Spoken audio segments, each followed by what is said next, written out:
Alright, so new fish, old fish died. It's got a bigger thing. Look how much bigger this one is.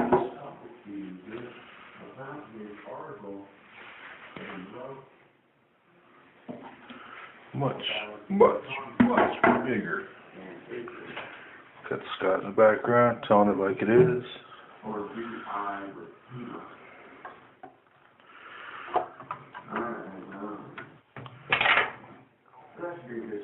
Also, you know, I had an email out to Patrick Coburn, and I wish I had gotten around to it earlier.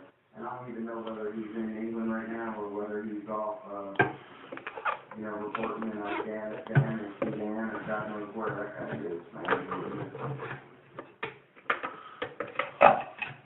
Not always easy to reach, but he always does the show he can. And he's one of the best reporters in the world when it comes to the kinds of things I do. And that's for sure. We're very interested to hear what he has to say about serious subjects.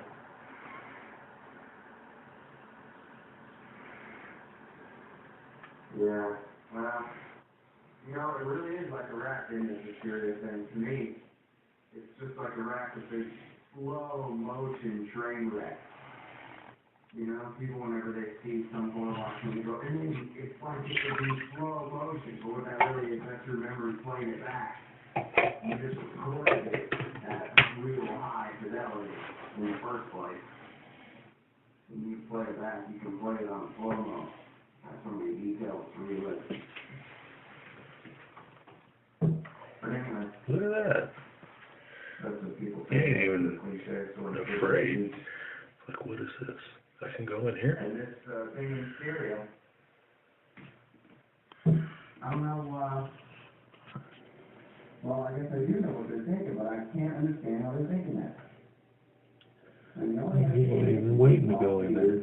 Likud, that is the right-wing nationalist in Israel, in power right now, Netanyahu and his group.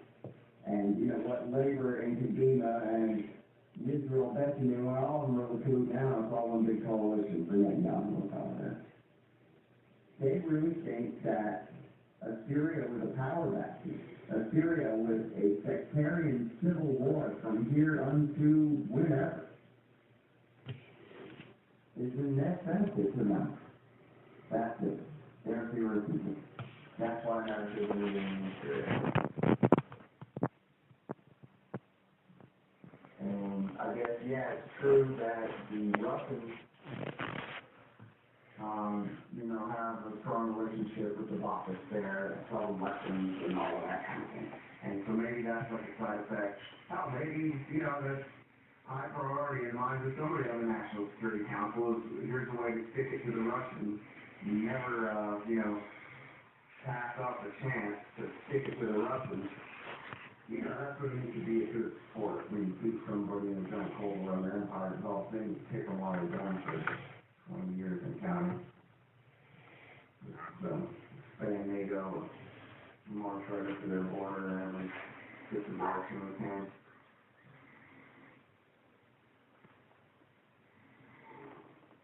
Oh, man. I got dogs barking at each other. One next door and one next to me.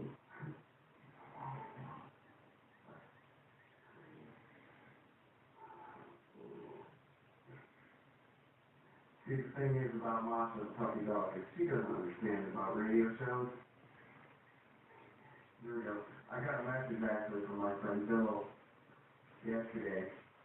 He says, Glenn Greenwald has a dog also. There's a transcript of Greenwald on the Goodman Show. His dog starts barking, so bad he's got to go. Well, I think you better go, Glenn.